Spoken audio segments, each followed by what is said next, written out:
Mario Kart World is not worth $80. This game seems to be the most controversial entry in the long-running series. For the first time, a launch title for a new Nintendo console, and Nintendo's first premium price title. It's pretty insane that Nintendo would be the first in the gaming space to make the argument that video games need to cost more money, with the cost of living steadily rising and the fact that you can spend a lot less money on video games that have more to them, including, free-to-play games. What exactly are they doing with this price hike? When I got my Switch 2 on day one, I spent a lot of time playing Mario Kart World because I really just wanted to know, is this game worth the price? It's not. But hey, since we're talking about game prices... This should have been part of the game. This shouldn't have been announced before the game release. This game should have been cheaper. This should have been a free pack-in title installed on every Switch 2. This should have been free. These upgrades should have been free. This shouldn't exist. They should be free. It's literally a commentary on capitalism. Parking in Toronto should be free. Why is no one talking about the fact that No Man's Sky has a free Nintendo Switch 2 upgrade, which makes it basically the PlayStation 5 version? Like, that's free. This is probably not going to be worth the money. This should have been free. But hey, that's just a theory. Most people suck in theory. We're rendering significantly more than before at a much higher resolution and also an increased frame rate.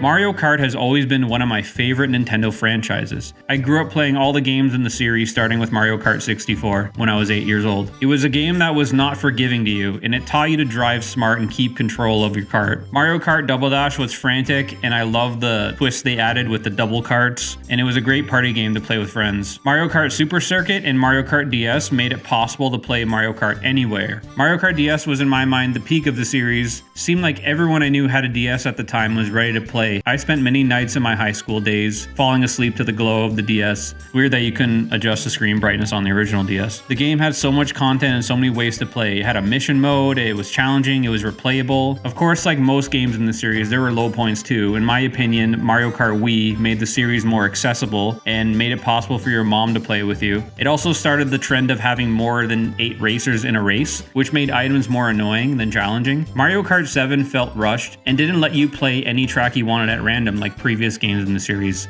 Of course, Mario Kart 8 was tight when it was released all the way back on the Wii U in 2014, then re-released on the Switch, where it would go on to become the most sold game on the console. It also was updated to include new characters, tracks, which is unheard of for a game that old. As great as the game was, I got sick of playing it for the last 11 years of my life. The Switch generation never got its own entry in the series, so I'd always been looking forward to the next game in the series. Side note, Mario Kart 2 was fun for like a week, but I stopped playing it because I don't really vibe with free-to-play games. Not really my style. I don't like how these games annoy you just enough so that you cave in and buy microtransactions. If you enjoyed it, I hope you had fun with it if you did. After the DLC for Mario Kart 8, I always felt like the next step in the Mario Kart iteration would be similar to Super Smash Bros. It could include racers from different franchises coming together to fight. They did a great job with the Animal Crossing and Zelda tracks to incorporate ideas from their respective games into Mario Kart. Not only would it make the game more interesting, it would push the kart racing genre forward, a genre that Nintendo invented. What new ideas would the next generation of Nintendo developers bring to Mario Kart? Will we see multiple Nintendo franchises fused into one, like the Smash Bros. Series? What does a game that was in development since 2017 look like? Would it be live service like Splatoon? Would it have in-game events? There were so many ideas and opportunities Nintendo could take the series, and with it being one of their best-selling franchises, they definitely had the money, and the possibilities are endless. We all know that kart racing game. It's great. We don't need to show it to you.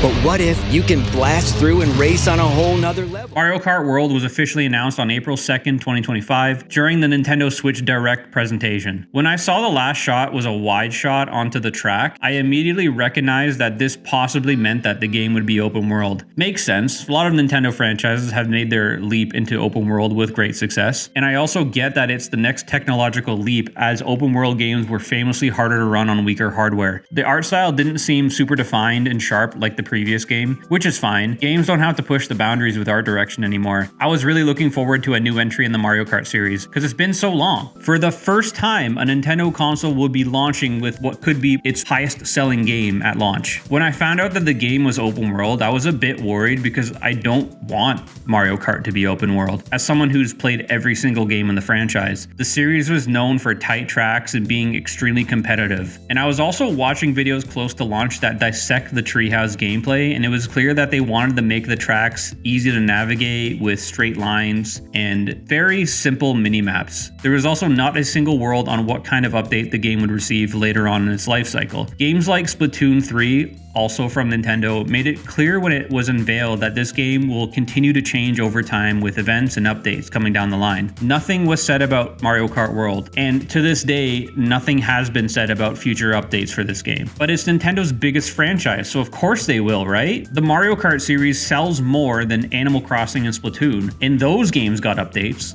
So why wouldn't this game? DLC is smashing its way into Mario Kart World. It's not. Available exclusively on Nintendo Switch 2. So starting in Mario Kart 7, the developers slowly started phasing in these tracks that were point-to-point races, or tracks where every lap is different. At the time, this added a fresh twist on the traditional 3-lap track Mario Kart formula. Woohoo Loop, Maka Woohoo, I don't know why they called it that, with Rainbow Road being a cosmic journey within 3 unique parts. These were the first tracks in the series to break away from the classic 3 identical lap formula. In Mario Kart 8 and Mario Kart 8 Deluxe, we got tracks like Mount Wario, which was a snowy downhill run from a mountaintop to a ski resort, Big Blue, a high-speed F-Zero inspired course. When are they going to make a new F-Zero game? Seriously. And N64 Rainbow Road, which reimagined the N64 track as a single lap spectacle, but keeping the original track layout, because the original track was notorious for being very long. Even though these are all my least favorite tracks from the game, I can appreciate the creativity put into these tracks. And if you were like me and weren't really fond of this point-to-point design, too bad, because most of, not all of the tracks and races you interact with in Mario Kart World are like this. Yeah. There are clever ways they use it in tracks like Mario Kart Circuit, where each lap is a different track from the Super Nintendo game. But the main default way to play this game is essentially racing point to point across an open world. Game producer Kosuke Yabuki said in an interview, if you were to add up all possible variations of the open world, it would easily exceed 100 individual tracks. But after driving around this world for nearly 2 weeks and getting 3 stars on all the Grand Prix and Knockout Cups, I could honestly say I wouldn't consider most of these routes as tracks, just filler. There's no reason in my mind why you are required to drive from one track to the other. The Mario Kart community refers to these in-between tracks as intermissions, and in my opinion, they are the worst part of the game. So in older Mario Kart games, Grand Prix was originally 4 tracks, one after the other, with identical laps or slight variations. In this game, this mode is completely not the same. The first track in every Grand Prix is 3 laps of the first track. Classic Mario Kart, what everybody loves, you know?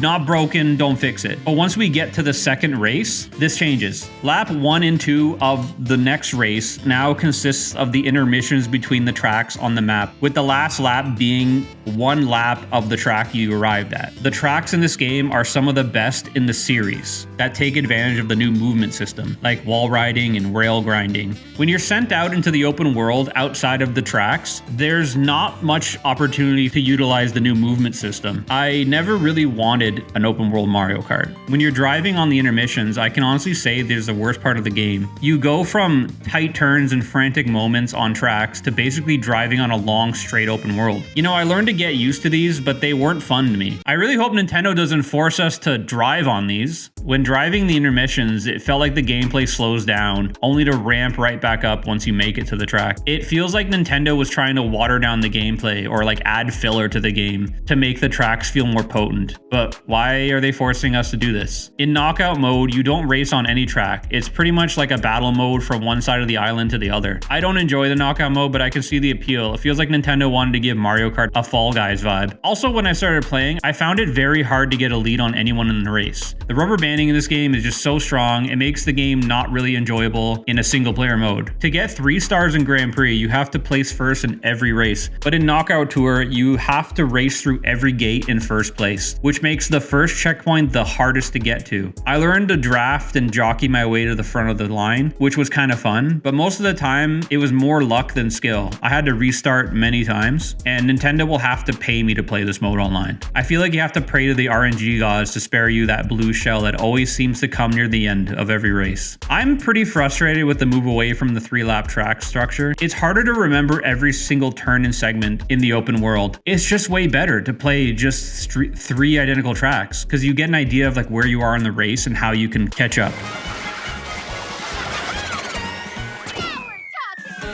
So this brings me to my main point in the video, which is this game is not worth the price because of the in-game content. Mario Kart World feels more like a Switch 2 tech demo than a content complete game. We have modes like Grand Prix, Knockout Tour, and a bunch of other ones, but playing them is just for fun. You can get a 3-star gold trophy on everything, but it unlocks nothing at the end. You can adventure into the open world, but it isn't as fun as you think, and all you're doing is unlocking stickers and finishing things just for the sake of finishing things. You can also play online and bring up a score, like a fictional number that just goes up and down based on how you play. But there's no like unlocks. To compare this to a game like Splatoon 3, everything you do in that game adds to a progression level that unlocks or rewards you based on how you play. For example, in the Salmon Run, if you play good, you get more rewards. In Mario Kart World, there is no skill progression of any kind. The coins do nothing. Once you unlock all the characters and all the vehicles, that's all you get. Like I said earlier, before Splatoon 3 came out, there was a clear communication that the game will continue to be updated going forward. There has been no communication as to any future major updates for Mario Kart World. There was speculation that Donkey Kong characters would be added when DK Bonanza came out, but since then there's been nothing.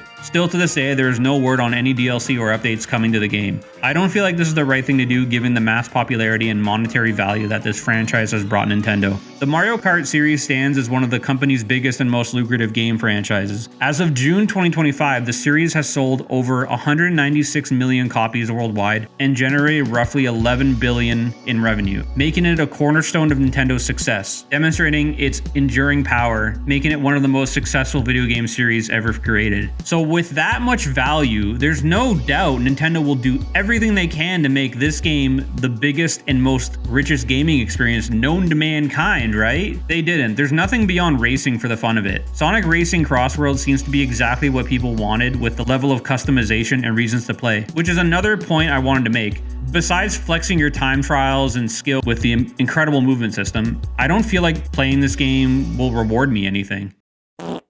So since Sonic Racing Cross Worlds isn't out while I was making this video, I wanted to compare Mario Kart World to another kart racer, Crash Team Racing Nitro Fueled. So Crash Team Racing in terms of modes blows Mario Kart World out of the water. The base game, which you can buy and play today for less than the price of Mario Kart World, offers a full single player campaign where you race through tracks, complete challenges and battle boss characters, unlocking new areas and progressing in a story, something that Mario Kart World simply doesn't have. Beyond that, you can also dive into arcade single races and cup races for quick play, time trial, battle mode, capture the flag, crystal grab, last kart driving, relic races, CTR challenges, boss races. On top of the offline content, Crash Racing online multiplayer supports standard races, battle races, private lobbies. The game also has seasonal events. The game's customization system is a mode in itself, letting you swap out characters, carts, wheels, decals, paint jobs, skins, and even engine classes. With its mix of competitive racing, skill-based challenges, and story progression and deep customization, Crash Team Racing Nitro Fuel delivers more diverse set of ways to play than Mario Kart World. The game also offers you a reason to play. They have daily and weekly challenges that give you a reason to boot up the game. My favorite thing are the daily challenges. They're quick, bite-sized objectives like hitting a set number of opponents with power-ups or finishing a race with a perfect boost start, while weekly challenges are more involved, like asking you to complete specific modes multiple times, playing capture the flag, battle mode, or collect golden Wumpas, which are scattered across several races. The system experiments with different tracks and modes and forces you to sharpen your skills while earning rewards. Like I said, the coins in Mario Kart World don't do anything, but the coins in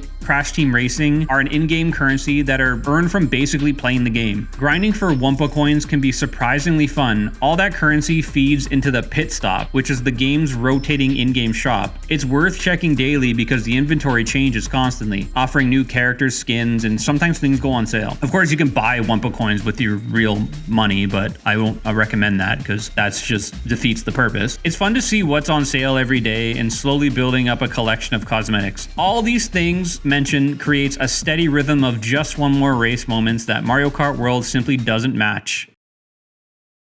So I just compared a 2025 expensive premium game to a game that released in 2019. I can go on further and compare it to other games, but the point I'm trying to make here is that there isn't enough in Mario Kart World to validate the increase in price. Past Mario Kart games had more things in it, and I am sure people in the comments will point out other details. With the amount of money Nintendo is making off the franchise, why isn't the game deeper and have more features and incentives to keep playing? Free-to-play games have more than this game. And at the end of the day, it's business. The developers of Crash Team Racing had more to prove and put more love to the game than Mario Kart World developers. People that worked on Mario Kart World knew that no matter what they did, the game would sell out immediately. I know I've just talked a lot of crap on this game, but it is honestly a really good game. The music is amazing and really well done. I haven't played Sonic Cross Worlds, but I feel like that would be a really good game with a lot more features. I love the perk system and everything. I love that they're incorporating different characters from different franchises. I've been really watching the rivalry between Cross Worlds trying to take down Mario Kart World. I feel like that was really good. But what do you think? Let me know in the comments below. And like I said, I really enjoyed this game. Had a great time with it. The Rainbow Road was amazing. It was a transcending experience, honestly. But I don't feel like this game has a lot to offer. I sometimes find myself wanting to boot up the game, but I don't really want to drive around an empty open world. When I was a kid and I had Mario Kart 64, I would go into the time trial and just drive around the tracks over and over again, because when I was a kid, it was fun and there was nothing else to play, which is another topic I can get into. I don't feel like this open world really is compelling, and Monolith Soft made it. The people that worked on Xenoblade made the open world, so that's kind of crazy. Nintendo put too much money into the modes that didn't matter. They obviously wanted you to play the open world because they probably spent a lot of money on it. Like I said, this game isn't worth $80. Thanks for watching, and I hope you subscribe. All right, peace. Mario Kart is too much money. Mario Kart is too much money. They put the price up just to spite us. Mario Kart is too much money.